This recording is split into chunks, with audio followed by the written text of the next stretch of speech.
വ്യാപകമായ പല social media ഹാൻഡിലുകളിൽ പോസ്റ്റുകളിലൊക്കെ ഇത് വന്നതിന് പിന്നിൽ ഒരു പ്ലാൻഡ് ഓപ്പറേഷൻ ഉണ്ടെന്ന് താങ്കൾ കരുതുന്നുണ്ടോ? അപ്പോൾ കെ എം ഷാജഹാൻ അദ്ദേഹത്തിന്റെ യൂട്യൂബിൽ അത് പറയുന്നു. അതിന്റെ പിന്നാലെയാണോ അതോ അതിനു മുമ്പേ തന്നെ ഇത് പ്രചരിക്കുന്നുണ്ടായിരുന്നു? ഇതൊരു ആസൂത്രിത ഉണ്ടല്ലോ.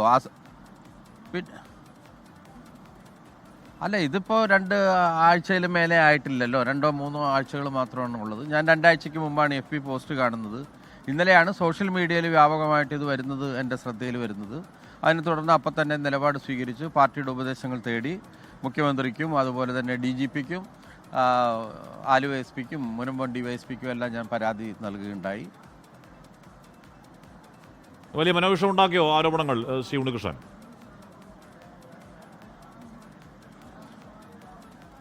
ഇല്ല, ഞങ്ങളെല്ലാം ഞങ്ങളുടെ ജീവിതത്തിലൊരു പൊതുപ്രവർത്തനത്തിൽ ഇറങ്ങുമ്പോൾ സ്വാഭാവികമായും തിരിച്ച് വീട്ടിലെത്തും എന്നുള്ള പ്രതീക്ഷ പോലും ഇല്ലല്ലോ. ഞങ്ങളുടെ എല്ലാം ജീവൻ ഒരു തളികയിലെന്ന പോലെ പാർട്ടിക്കും സമൂഹത്തിനും സമർപ്പിച്ചിട്ടുള്ളതല്ലേ.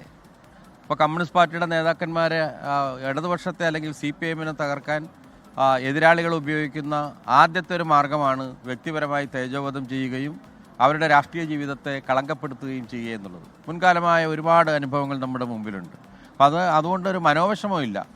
എന്നാലും നമ്മൾ നടത്തുന്ന ആളുകൾ ആലോചിക്കണം. താങ്കളോട് ഗോപാലകൃഷ്ണന് ഒരു അത്തരത്തിലൊരു വൈരം ഉണ്ടാവാൻ കാരണം എന്തായിരിക്കും? എല്ലാവർക്കും കുടുംബവും അതുപോലെ മക്കളും. എന്നോടങ്ങനെ വ്യക്തിപരമായൊരു വിരോധം യഥാർത്ഥത്തിൽ തോന്നേണ്ട കാര്യങ്ങളില്ല. കാരണം ഞാൻ വൈപ്പിൻ മണ്ഡലത്തിലെ ഇപ്പോൾ 4.5 കൊല്ലം നമ്മൾ പിന്നിടുമ്പോൾ അവിടുത്തെ ജനങ്ങളുടെ പ്രശ്നങ്ങളിൽ ജനങ്ങളോടൊപ്പം ജനങ്ങളുടെ മുമ്പിൽ തന്നെ സഞ്ചരിക്കുന്ന ഒരാളാണ്. പരമാവധി സർക്കാരിൻ്റെ എല്ലാ ആനുകൂല്യങ്ങളും ഗുണഭോക്താക്കളിൽ എത്തിക്കാൻ ശ്രമിക്കുന്ന ഒരാളാണ്.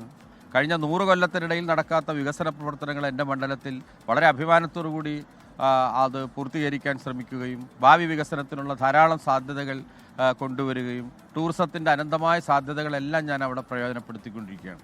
ജനങ്ങൾ സംതൃപ്തരാണ്. പക്ഷേ ഇതിലെല്ലാം അസൂയാലുക്കളായിട്ടുള്ള ആളുകളുണ്ടാകാം. അവരുടെയൊക്കെ പങ്കുചേരൽ ഇതിലുണ്ടോ ഇല്ല എന്നുള്ളത് നമുക്ക് അന്വേഷണത്തിലൂടെ. നിലവിൽ ഗോപാലകൃഷ്ണൻ അപ്പുറം ആരെങ്കിലും സംശയമുണ്ടോ ശ്രീ കെ എൻ ഉണ്ണികൃഷ്ണൻ?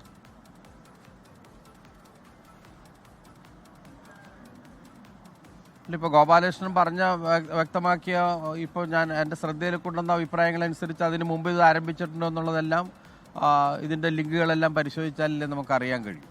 എന്തായാലും ഗോപാലകൃഷ്ണൻ ഇതിലൊരു നിർണായകമായിട്ടുള്ള ഏതോ ഒരു CPM നേതാവ് CPM പ്രവർത്തകൻ അവരുടെ ഗ്രൂപ്പിൽ നിങ്ങളുടെ ഏതോ ഗ്രൂപ്പിൽ കണ്ടത് അയച്ചു കൊടുത്തു എന്ന് ഗോപാലകൃഷ്ണൻ പറയുന്നത് അവാസ്തവമാണെന്ന് താങ്കൾക്ക് കരുതുന്നുണ്ടോ? അതോ ചുമ്മാ പറയുന്നതായിരിക്കോ? അല്ല, ഇതിൽ ഗോപാലകൃഷ്ണന് വേണ്ടിയിട്ട് ഞാൻ വക്കാലത്ത് പിടിക്കുകയും അയാളെ സംരക്ഷിക്കേണ്ട ബാധ്യത എനിക്കില്ലല്ലോ. സോഷ്യൽ മീഡിയയുടെ പ്രത്യേകത ഒരു വാർത്ത അടിസ്ഥാനമുള്ളതാണെങ്കിലും ഇല്ലാത്തതാണെങ്കിലും കൈവിട്ടു പോയി കഴിഞ്ഞാൽ ഇതൊരു കൈവിട്ട സൂത്രം പോലെയല്ലേ. പിന്നെ ബാക്കി ഇത് പ്രചരിപ്പിക്കുന്ന ആളുകൾ അവരുടെ അഭിപ്രായം കൂടി ചേർത്തുകൊണ്ട് ശരിയും തെറ്റുമായതും അനുകൂലവും പ്രതികൂലമായിട്ടുള്ള കാര്യങ്ങൾ അഭിപ്രായങ്ങൾ വരുമല്ലേ പുറത്തേക്ക്. അപ്പോൾ അങ്ങനെയുള്ള സാധ്യതകളാണല്ലോ ഇതിനകത്തുള്ളത്. ലോകത്തെവിടെയായാലും ഏത് സമയത്തും 24 വാർത്തകളും ഓഗ്മെന്റഡ് റിയാലിറ്റി പാക്കേജുകളും എക്സ്പ്ലെയിനറുകളും വിശദമായി കാണാൻ ഞങ്ങളുടെ YouTube ചാനൽ നിങ്ങൾക്ക് സബ്സ്ക്രൈബ് ചെയ്യാം.